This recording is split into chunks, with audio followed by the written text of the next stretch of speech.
કલાકારોમાં રાજનભાઈ પોતે કલાકાર, એમનો ફેવરિટ કલાકાર કોણ?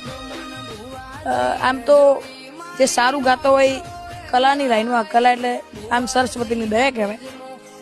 એટલે આ લાઈનમાં બધા સિંગરો, ગુજરાતી સિંગરો એટલે જે ગાતા હોય આપણને સારા જ લાગતા હોય, પરંતુ બધા જે લાઈનમાં જેનો ટચ હોય એનું આપણે વાપરતા હોઈએ. પણ સંગીતની લાઈનમાં મેં શરૂઆતના સમયથી અમારા સમાજનું પણ ઘરેણું કહી શકાય, એટલે લગભગ તમને ખ્યાલ આવી ગયો છે. સમાજનું ઘરેણું કહી શકાય એટલે અમારા ગમન ભુવાજીને મેં પહેલેથી વધારે ફોલો કર્યા છે, પહેલેથી સાંભળ્યું. ગમન ભુવાજી સાંથલ. ભુવાજીના આમ તો ઘણા બધા ગીતો છે, પણ તમને પ્રિય હોય, તમે સાંભળ્યું હોય અને એમ કે ના આ ગીત સાંભળો એટલે મારું જે પણ પ્રેક્ટિસ હોય કે બધું એક નોર્મલ વેમાં આવી.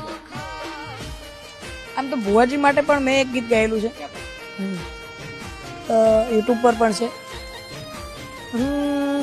ગમન ભુવાજીને જોઈ મારી આંખો અંજાઈ, ભુવાજીના તેજમાં મન દીપો ભઈ દેખાઈ. ગમન ભુવાજીને જોઈ મારી આંખો અંજાઈ, ભુવાજીના તેજમાં મન દીપો ભઈ દેખાઈ.